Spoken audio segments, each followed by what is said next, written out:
warning in our viewing area. There are a lot of tornado warnings right along the Kentucky-Tennessee border. These will take aim on the Bowling Green area. So for folks down there, they should be on guard. We've had our sister station, WBKO. Shane Hollanday has been on the air for a good chunk of the night. He's still on. And we have a number of weather partners that we communicate with.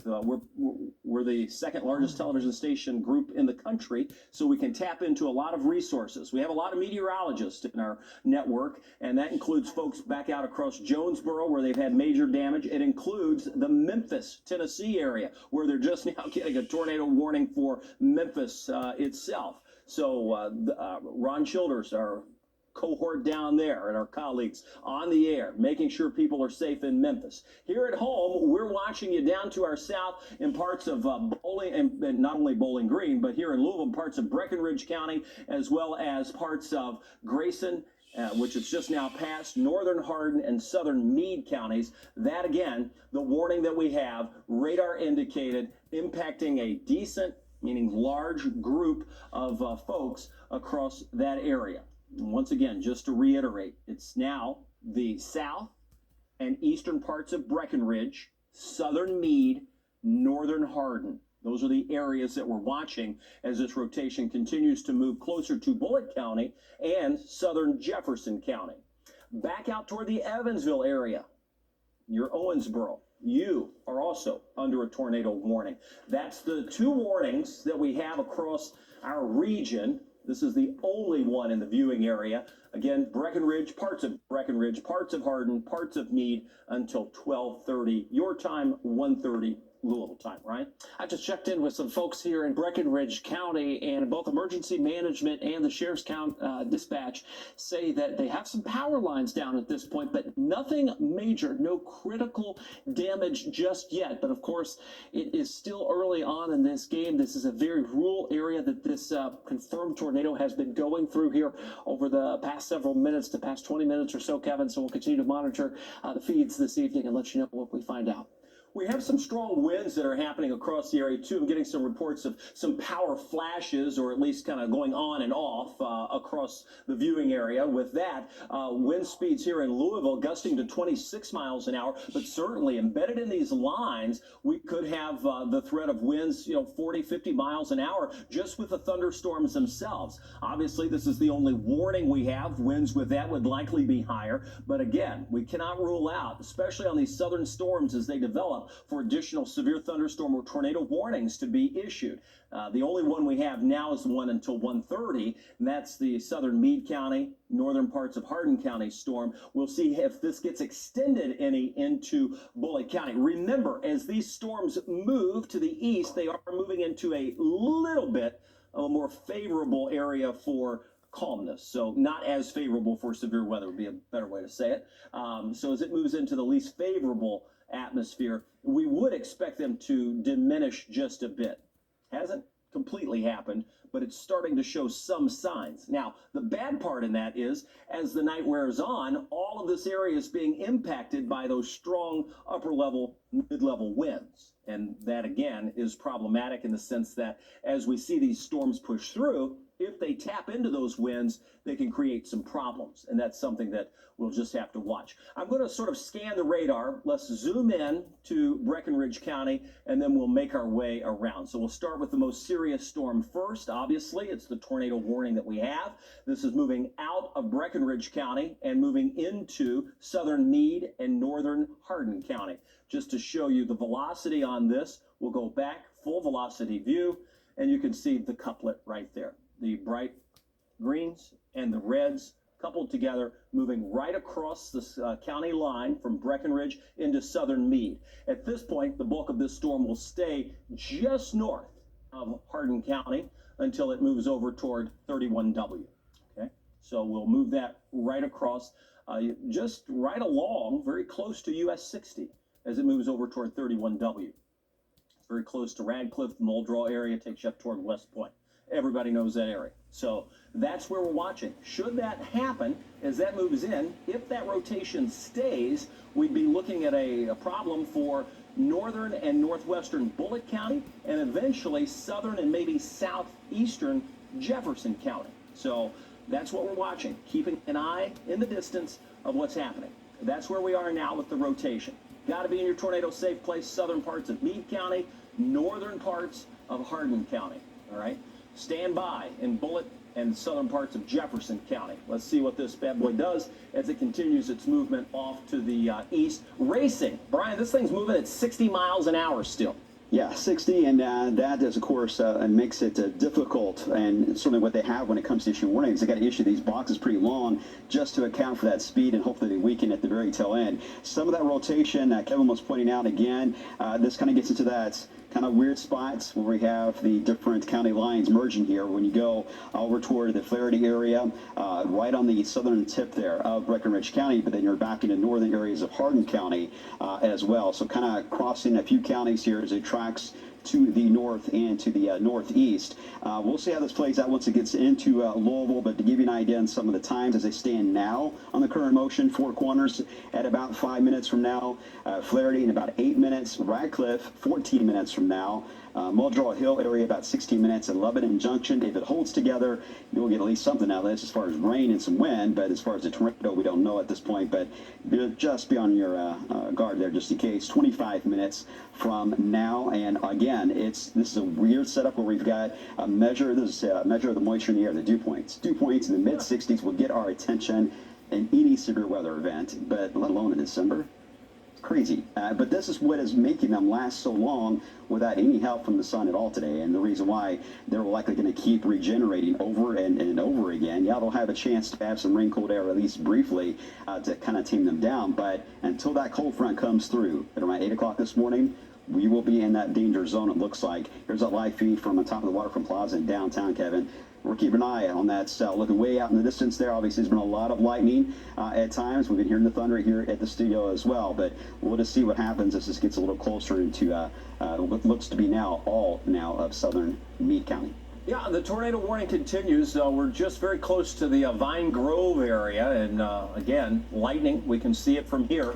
A lot of folks, perhaps if you went to bed early and now you're waking up, we promise to be with you all night. We're not going anywhere. We just have learned that the governor will jump on at 5 a.m. to talk about the intense storms that did a lot of damage. In fact, it was likely the same storm that did the damage out across parts of western Kentucky. Mayfield had the courthouse just it wasn't quite obliterated, but it was certainly damaged heavily. We've had a number of locations, Central City with major damage. There have been a lot of places. The Emergency Operations Center in Frankfort is up and running.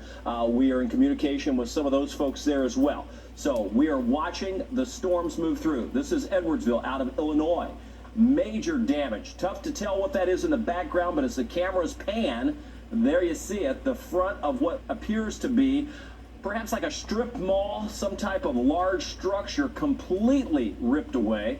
Lots of emergency crews. Hard to believe those are actual cars when you look at the building in the background. Yeah, that's a warehouse, Kevin, and that's a warehouse out there that was purportedly an Amazon warehouse. It was a mass casualty situation. That is why you see all those emergency vehicles there. That is absolutely heartbreaking video to see there. That's tough. The picture that you saw, and again, you can just see how large of a building that was and the damage it did. This is out of Central City. This is Kentucky. This is a little closer to home. Our folks down at Bowling Green at WBKO, our sister station there, reporting throughout the night with these strong winds, demolishing places like the restaurants you're seeing. There's a Dollar General store crushed. We've mentioned Mayfield and the damage done there. This is live view from Custer, Kentucky, as we track that storm with a lot of lightning moving across parts of Breckenridge and now southern parts of Meade and northern Hardin counties. Back to the radar we go. It is now radar indicated. This is a tornado warning that goes for another 15 minutes. We still see the rotation by radar, but the debris signature has eased, and we're getting very close to the radar. The radar sits down in Fort Knox, so as we look toward that area, we still see the rotation showing up. Again, you can see the rotation gradually moving off to the north and east. Maybe not gradually, fast. It's moving at 55 miles an hour to the northeast at this point. Again, just southwest of the Vine Grove area, northeast at 55. That's the motion of this storm as it continues to move off to the north and east. I promised you a little radar tour. Let me zoom back out, and I'll go to our home. That's the warning that we have. Home, here we come. And you'll notice southern Indiana, no warnings there. Heavy rain in places. In Kentucky, the only warning, moving. It's weakening a bit. Good news. That's the good news. Doesn't mean it's going to stay weak. We're starting to see fluctuations up and down, again, in the atmosphere. But the farther east it goes, the weaker it should get. Now, that's not the end of the story there. We have additional thunderstorms developing back out to the west of us, and you can see along that line a number of severe thunderstorm warnings. Those would be mainly wind makers, but we could see along and embedded in any of those lines little wiggles, if you will, the tornadoes that are brief but powerful. These tornadoes are not brief. This has been going on since Jonesboro. So track it along. Over 200 miles that storm has been up and down on the ground, causing major problems. Brian? Yeah, just looking over some of these reports that are coming in still back into West Kentucky. This particular cell that I'm going to show you guys across areas of around, say, the Hopkinsville area into Christian County. This is now becoming probably the bigger one right now within our region that is doing the most damage and looks the most threatening. If it can maintain itself in that intensity, there is a chance this may try to take a little more of that turn a little to the right. Hopefully that would help, though, in kind of feeding what we call the stratiform rain into the northern side of that, and that may help tame things down in our area. But we don't know that for sure just yet. We need to see how things play out in the next few moments, but at least that's a signal. We don't want anyone to deal with this, certainly down for our friends to the south, but just kind of give you an idea of what we're tracking right now on the radar and why everything has kind of a weird look to it. This is a pretty weird setup. We are kind of evolving more and more into these supercells that are now becoming more embedded into actual lines there, Kevin. You know, you talk about that Christian County storm. Zoom into that, Brian, because I want to point out that's not far from Fort Campbell. Right. Yeah. And it's moving right toward the airport. You see Lafayette right there on the screen. So that's it. That is where we would be looking at that. Again, outside of our viewing area, but one that we would have to watch closely as it continues to make its way off to the north and east. That storm's moving at 55 miles an hour, too. That is a mean looking cell. It's got that certainly straight line wind effect as well as the old notch there that is showing up that no doubt is rotating like crazy. Yeah, no question. And a lot of front wind with that, too. Going to be pushing right along the Kentucky-Tennessee border. All right, we'll watch that storm, the one closer to home. Max 1 we go. Back to the radar, and you can see that is the one that's in the viewing area here. Breckenridge, Hardin, Meade County. Let's just do our thing. We'll go back into the storm, let you know where it is. By this point, you should have been in your tornado safe place for quite some time. There's plenty of warning coming out with these storms, and let's just see how much rotation it still has. We're going to zoom in tight. Again, it's a little broader. We can already tell that by just looking at the reflectivity. The tough part about this is we're getting too close to the radar. We like to be a little bit further away to see. You don't want to be too far away, but you certainly don't want to be too close either. So back to our tools we go, and let's just first check the debris field. A little bit of a dot there. Can't rule that out. So let's see if we have matched up rotation with that. Back to the tools we go. Full velocity. Boom. And we do have a little bit of rotation. So again, if I were just looking at, it's like going to the doctor, did I break my arm? Let's check the x-ray. Well, it looks like there's a fracture there. Here's the deal in meteorology. What we look at is what we have. We have the velocity. I can see there is some rotation there. Yes, I can see that what appears on the debris field is there looks like there could be something there.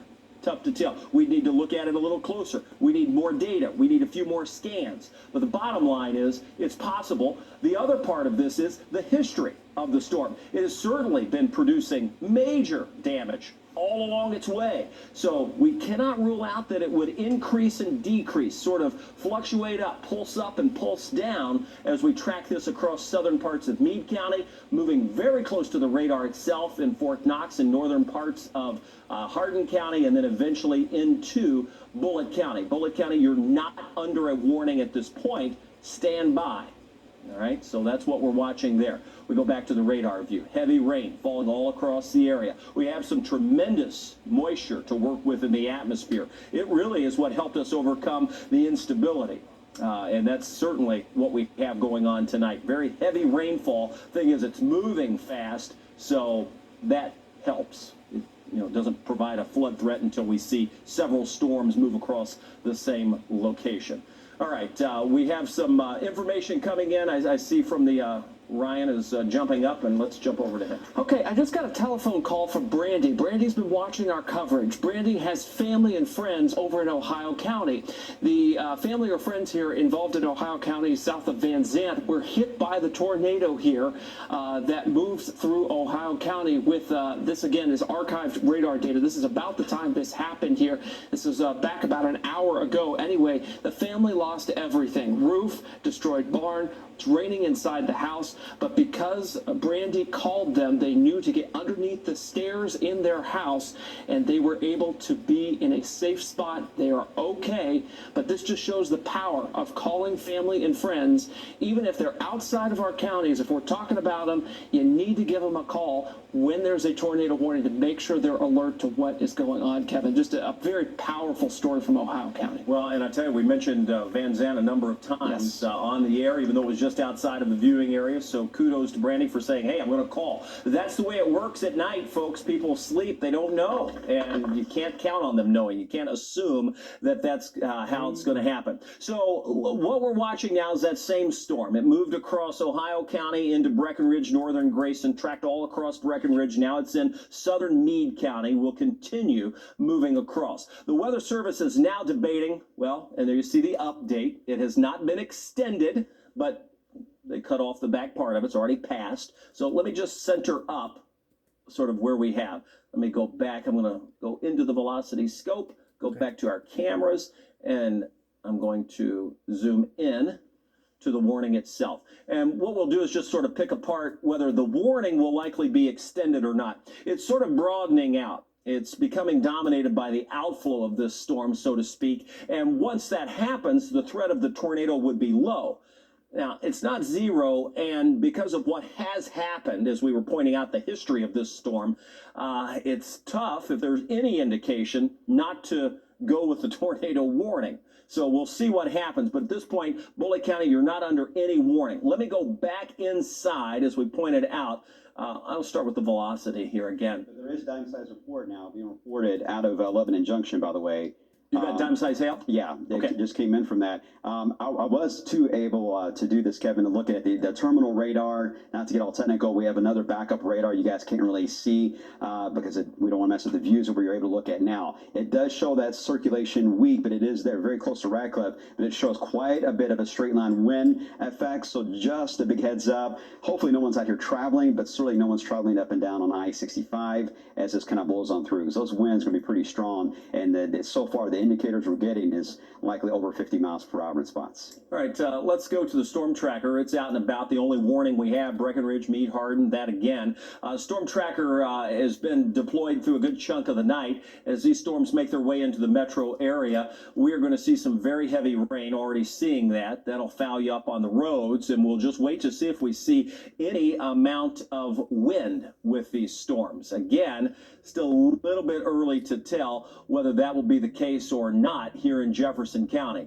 When we look at the components of what we need for severe weather, moisture is one of those. We can measure that by looking at the dew points, mid-60s. That's high. And especially high for this time of year. Typically, this is when we start to get, dried, cracked hands because the air is so dry. Not the case today. Look at these mid-60 dew points. Incredible. Look at our temperature. We are now at 68 degrees in Louisville. So we're close to 70. That's right. It's already early to mid-December here, December 10th, now the 11th, and we're tracking storms right across Jefferson County. They're not severe, but they do have lightning and heavy rain falling. Once again, right out of Fort Campbell, we mentioned that storm pushing through. 60-knot winds, that's about 65 miles an hour. The storm south of us near Fort Knox, likewise, producing some heavy amounts of rain and wind. To the camera view we go. We're going to zoom in. And let me just point out, no warning southern Indiana. The only warning in Kentucky is the tornado warning. 5 more minutes on this warning. And while we don't have a new warning out just yet, I can't be certain that one will not get issued. And here's why. Because when you look at the velocity, we still see some of that rotation. Brian was pointing out that we also looked at the terminal radar. So another radar that sits in Jefferson County, and it still likewise shows some of the rotation. And more importantly, perhaps this wall of wind, little straight line wind that would be pushing through along with that storm as it moves through the Radcliffe area, right along 31W. So we should be seeing some very powerful winds in that location. Our SkyTrack camera out of E-Town is likely seeing a tremendous amount of lightning. We'll aim that camera to the north to look up Dixie Highway. That camera sits on the hospital down in E-Town. We'll adjust that so we can see as that storm moves to the north. Regardless, looking not only at the velocity, but also in the debris, we can see there's just not a lot there right now. That would be the zone that we're watching. Doesn't appear to be too dramatic, so to speak. So again, it appears to be being dominated by the outflow of the storm, something that oftentimes suppresses the tornadic development, which would explain why the Weather Service has not issued or continued the tornado warning. Doesn't mean a severe thunderstorm warning won't be issued. Doesn't mean that the storm is completely collapsing, but it does mean that it has weakened for the time being. Let's move this. Once this warning expires, no, don't worry, we're not going anywhere. We'll be here just to track the storms as they move in, sort of recap what's happened. Because I know a lot of people are waking up. This is so weird. It's just an odd time for that to happen. So one more time, Ben, say it again. Yeah, so look at the amount of rain. It's like pooling. The water is intense. So if you have to be out tonight, just know that you're going to be battling some heavy rain. Hydroplaning, a real threat for tonight. Again, you can just see the heavy rain. That's here in Louisville. So we're watching what's happening here. The wind's kicking up, but right now it's just a heavy rainmaker for us. Back to the radar. And again, the tornado warning to our south. Hopefully you're still in your tornado safe place. Don't get out until it's safe. Right now we still have some rotation. Right now we still have heavy wind and rain moving through. So the expiration has been sent on this tornado warning, and it looks like it's going to be staying just below severe limits unless it pulses back up. So right now we're coming up, it's 1:27, 3 more minutes. You'll see this tornado warning fade off, and that at this point would be the only warning as we go back to the home view that we have anywhere across the area. So once that expires here in the next 3 minutes, no warnings across the 30 counties that we serve. Zoom the radar out. Additional warnings are in place back out to our west and to our south. We still have the tornado warning along the Kentucky-Tennessee border. That's not far from Fort Campbell, and that's going to be making its way closer to the Bowling Green area. So this is what we've been tracking. Again, we've got about 2 minutes left on that warning. We're going to stay here with you just to keep you updated on what's happening. The storm tracker is out. Our whole team is assembled just to sort of get us through the night. Let's go over to Brian. All right, Kevin, one thing I want to show you guys is looking at what we call the shear markers on the radar, determining the rotation. That's where you see these blue areas. When they're a little more into the circular fashion as they move along, indicating a full-on rotation or in many cases a tornado. But notice as we get into the Radcliffe area, you get into more of the dashed lines, if you will, where it's opening up and much more just an open wave scenario when it comes to the strong wind shear that's taking place, and therefore a good signal still that we're looking at here where the tornado threat is continuing to go down. Let's hope that trend continues. One thing I wanted to show is as we look to the south and west, you see more thunderstorms feeding into the line, but what I decided to do is advance the modeling, and let's go about 3 hours from now. And this is looking at the available energy in the atmosphere. And you'll note that supercell takes quite a bit out into the core of the metro and central areas of Kentucky. We see that little hole that forms there, so it's yanked out of the atmosphere. We also see it into Illinois. We see it back into areas, I would say, just northwest there of, say, Jasper, Indiana. However, the cold front is only to the point there of being about, say, 70 miles northwest of Paducah. So we'll see whether or not that fills back in. The amount of moisture in the air can easily do that, but I like the idea that there's been an obvious disruption to all the available energy at play. This is not a shocker. This is what what happens when you get thunderstorms that light up a radar like this, but it certainly tells us that there is not going to be perhaps as much of an organization to this for the rest of the night. It's going to be kind of scattered, but until that front passes by, we're not able to say an all clear. But for Louisville, for those of you that are watching right now, and you're like, okay, what's the deal? Right now, this is looking pretty good as far as taming things down for us, at least in the short term. The supercell looks like it's really trying to help things out there. Yeah, you're absolutely spot on. So I was taking a drink of water there. But Brian, we mentioned, as you pointed out, overnight it would be more sporadic. The main show is with that storm that just lost its warning to our south. That's been going on from Jonesboro right into northern parts of Hardin County. Finally, now that storm is no longer tornado warned. This is sort of like a milestone, if you will. If we go to our tools, again, just looking at the, I'm going to just point on, we first saw that report, Jonesboro, came right up into the Hardin County area. So what a track that storm had as we saw that move into the region. There are no warnings in our viewing area at this point. We still have the tornado watch, obviously, in place until 3 a.m. That could get extended. We'll wait for word from the Storm Prediction Center on that. But nonetheless, the storms behind it in the second round, there are a few severe thunderstorm warnings in there, but we're starting to see that that development isn't as robust as what we saw on the front edge, nor would we expect it to be. However, we shouldn't diminish it, because the folks that are under this warning, for instance, could be seeing powerful winds of 70 to 80 miles an hour. So places that are in these sporadic areas will still see the potential for those very strong winds. We've been showing you damage throughout the night. I want to point out some of that video that we've seen come in. We had a very large distribution center, what appears to be the Amazon distribution center near Edwardsville. This is a suburb of the St. Louis area, I understand, and I appreciate folks that have sent in emails and have given us information. This is some video coming in here, and notice all of those emergency vehicles, very large in size themselves, but then you look to that building in the background, which is like mind-boggling as to the wind that it just stripped the walls and everything else away. How much and how powerful that had to have been.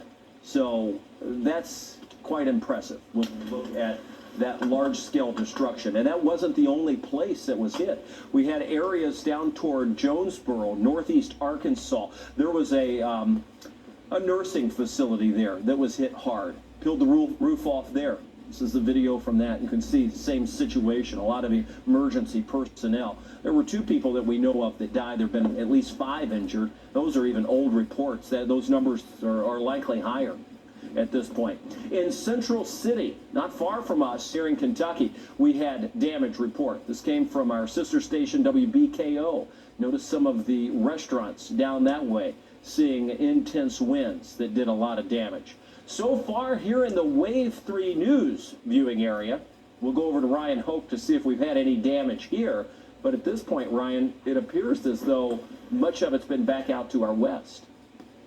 Yes, Kevin, at this point, what we've been tracking is in Breckinridge County, locally here, the potential for some power outages. Now, we don't have a whole lot of data from that county power outage-wise. A lot of smaller power cooperatives are out that way, but lots of reports of power out near Falls of Rough. We've had power poles down. We've had some tree damage there, but no significant damage in Breckinridge County from both the emergency managers down there and the sheriff's dispatch that we've heard of at this time. So a real blessing that this storm did kind of fall apart somewhat as it moved right into our counties.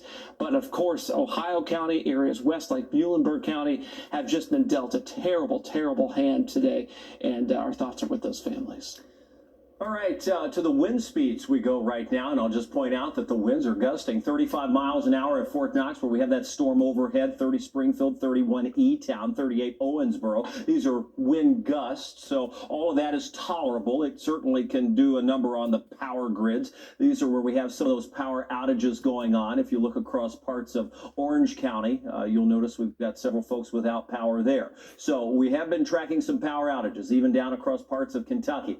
For us here in Louisville, we've been scanning the skies with our SkyTrack cameras. We've got heavy rain, we've got lightning, but outside of that, no big problems. The temperature is 68 degrees. This will be the high temperature for the day, unless we go up another degree or so. Very warm, juicy atmosphere. Owensboro is 70. We're not only pumping in warm temperatures, but a lot of moisture. Our dew point is at 65. Typically in the summertime, we get those dew points upper 60s, low 70s. That's ripe for severe weather.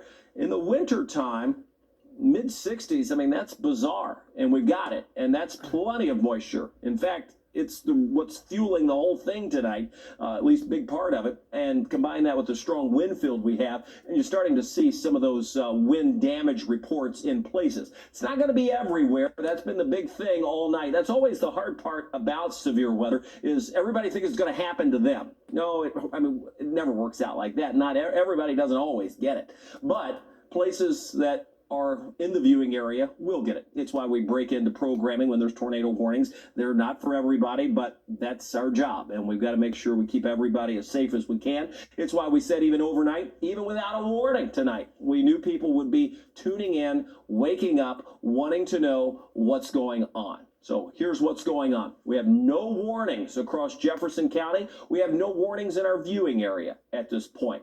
We do have some heavy rain. We have the thunder and the lightning moving across eastern Jefferson County. Still a strong thunderstorm, still capable of producing those wind gusts 30 to 40 miles an hour. Latest winds southwest 13, gusting to 28, 29 miles an hour at the airport. This is what we have passing by. Thunder and lightning waking you up in J-Town, Fern Creek, Middletown, Prospect, Springhurst.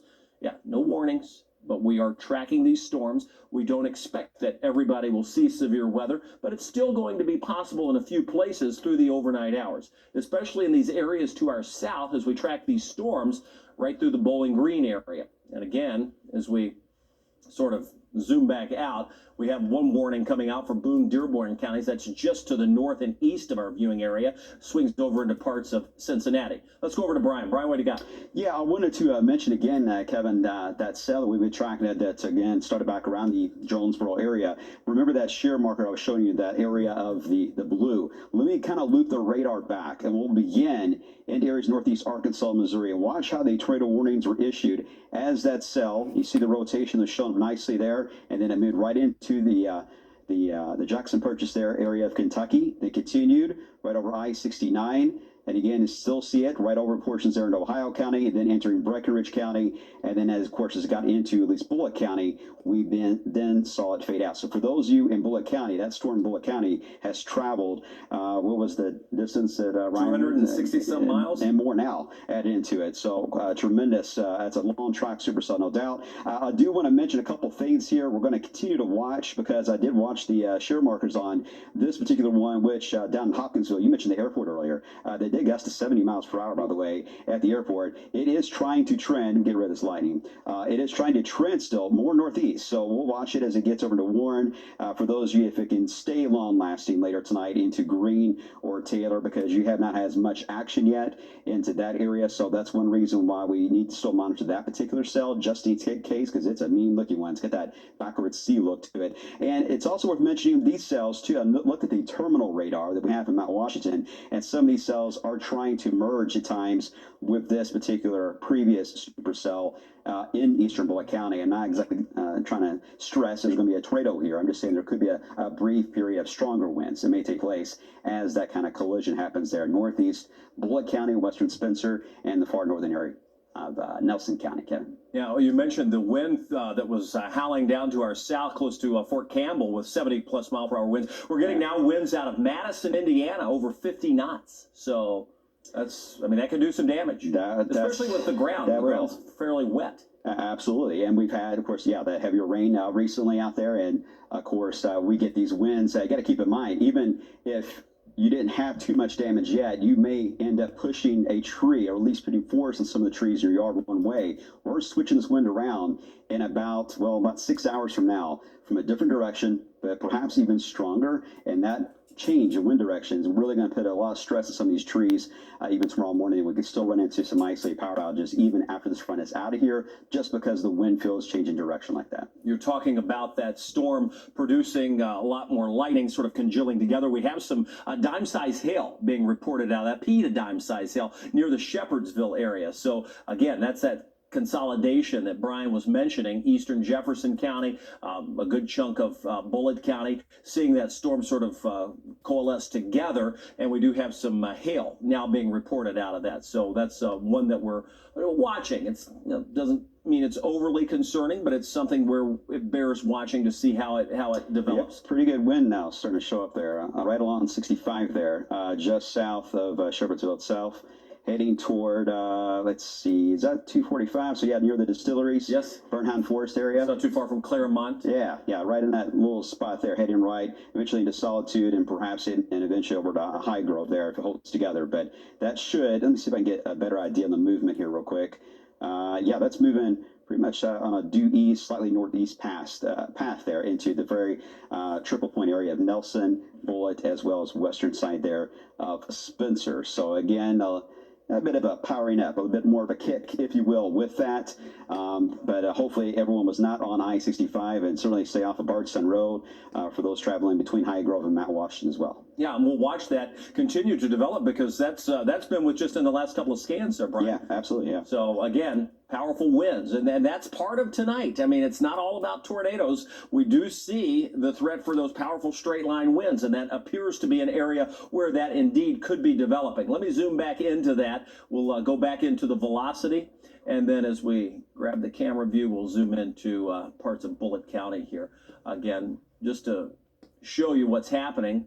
Nothing severe, but I wouldn't be surprised, again, that backward sea. That just shows a punch of wind. Here's why.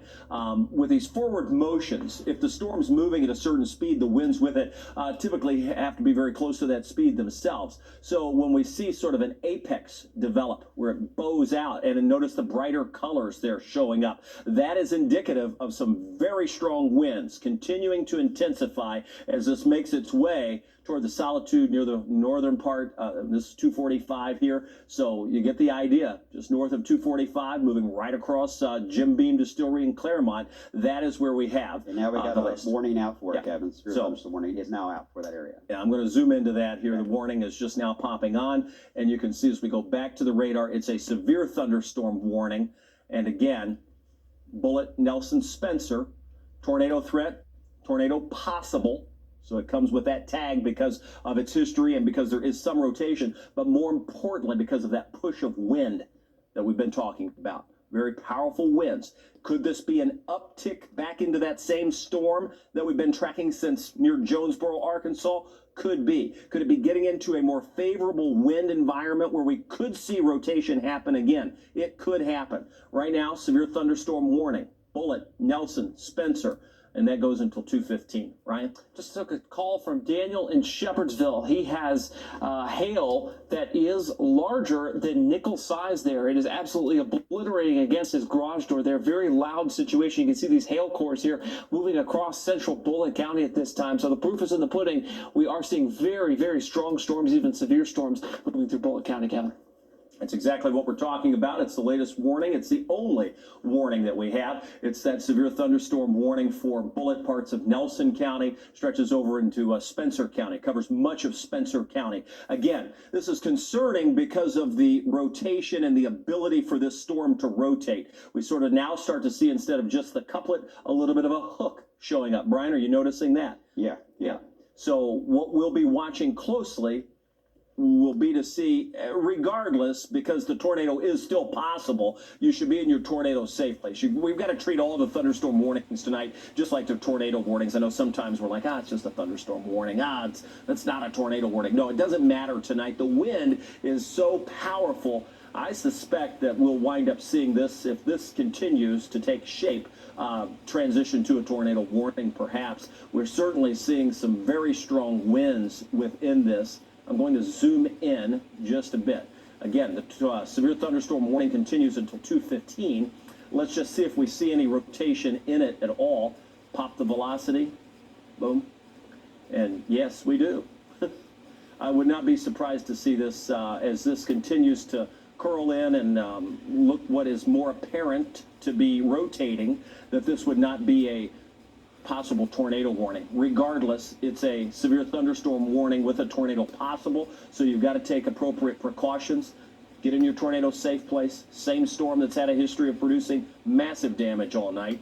for folks that are over near Solitude, moving just past Shepherdsville, past the I-65 corridor, taking aim across. Now Brian, it's a good thing you called your mom, because it's going to be close to that area, not too far from Mount Washington. Yeah, absolutely. I'm looking at the same image you are. I'm kind of just watching it because obviously I don't worry about my mom here, but the thing is, this is heading right into that area. There's kind of a drop-off point on the other side there of Mount Washington. You get into a very hilly side. There's more of a drop-off for those of you that know around Mount Washington. When you travel on Bardstown Road and you get past Highway 44, there's a bit of a dip in that area, but there are several subdivisions have been newly built in through this area, and this is where that is heading. So I know, Kev, we don't have technically a tornado warning out, and you already mentioned this before, but this is certainly a gap. But given the history and the signature and how rapidly it's happening, yeah, you need to go ahead and get in your safe spot there. Just turn the TV up really loud, or just take your device with you on streaming and just listen to our voices. And we have it. I see the tornado warning just now. There we go. So tornado warning now in place as it appears for that same storm that we're watching. Again, you can see it flashing on the screen. It is a tornado warning with same thing we've been talking about. So you're getting everything in real time, just like we promised you. Again, the tornado warning includes a good chunk of, and let's just sort of reset us here, but Bullitt, Nelson, Shelby, and Spencer. In Bullitt County, it's mainly along and east of I-65. In Spencer County, it's a good chunk of the county. Shelby County, the southern part, and Nelson County, it barely clips you, right down toward maybe High Grove, very much the northern part of Nelson County under that. So if the tornado sirens are sounding down in Bardstown, New Haven, because Nelson is technically under the warning, it's all to the north. Barely even includes Nelson County here, okay? So rest a little easier knowing that this storm is moving to your north. I'm going to kick us back. Let me reset this. This is now taking shape to be one of the most intense storms we've seen in a while. Remember, as it moved across parts of Breckinridge County, it sort of flattened out. This is far from flat. Notice that inflow. We see that storm curling up. That's where we would have the potential for that tornado to develop. I'm going to go to the velocity scope. This is where it doesn't take even the velocity scope to see this, but that's where we have the rotation showing up. This is approaching 150, moving from Mount Washington. That's Bardstown Road or Louisville Road for folks that are going into Louisville. So this is the real deal. You're going to have to be in your tornado safe place. This storm spun up pretty fast. We are watching the tornado signature on this. Very strong rotation. You've got to be at the lowest level. This storm has had a history. I mean, when you look at where this storm has been and the damage it has caused tonight, I know we relaxed the warning as it moved through Bullitt County, but boom, it's there now and it's starting to intensify rapidly. We can see that rotation showing up, and that tornado warning continues for eastern Bullitt County, almost none of Nelson, but the very northern part of Nelson, Shelby, and Spencer, almost all of Spencer County under that tornado warning. Again, you can see it. And that, I mean, that's a concerning echo that we would watch on the radar, Brian. Yeah, exactly. And the idea is it had a little bit of rain in advance of it, so we're likely to continue to see the hail. We're likely to get some of the hail right into this particular spot here more and more around Waterford Road area, heading toward Taylorsville Lake. We should start to see more of these dime size, maybe nickel-sized hail reports coming in. And then you're going to get into that eerie quiet that we talk about. You may hear it outside where everything sounds like it's over. That is where you enter the rain-free base time period of this whole event of a supercell. And that's the part we got to watch, because that is where that rotation is. And Kevin, that is traveled. I know we obviously, as Bardstown Road, you call Louisville Road, but right there at that's a steep road, and you guys know when you travel down, you know that dip that you take when you get to that little grocery store there into High Grove at the bottom of the hill. That's a big drop off through there. So this is pretty much on top of the hills. At the moment, there is a bit of a valley through this section, so we'll see whether or not that will help a little bit in staying a little bit off the tree line here. But don't let your guard down once it gets to the other side, certainly once you get into the Spencer County area. Yeah, I mean, that's an interesting echo that we're watching. We see it on the velocity. Let's go to the debris, see if we just see any debris yet showing up. We'll back out of that. Again, the severe thunderstorm warning continues, but more eminence, the tornado warning within it, simply because it curled so fast. It just really did start to ball up. Nothing yet but certainly that would be an area where we're looking for the blues to show up. So we try to make it easy to read on TV. We call this the correlation coefficient. There's a lot of meteorology behind this. It's a tool that the radar gives us, but when we start to see those blues show up, it's indicative. We are starting to see at least some color show up there. This will be interesting to watch over the next few scans just to see if we have any damage. This would give us an idea of where the radar is saying, hey, this isn't normal. This just should not be here. And that sometimes is indicative of damage, whether it's picking up trees or metal or something that should not be in the atmosphere. Okay, so that's something we'll be watching. We'll come back to that in just a bit. The radar view we have the tornado warning. That goes until 2:30. This includes far eastern Bullitt County. You're still under that. Mount Washington, a lot of folks in this warning, over 29,000 people. Mount Washington's highly populated, and we see that the strongest of the rotation is going to your south, but still some heavy wind and rain pushing in.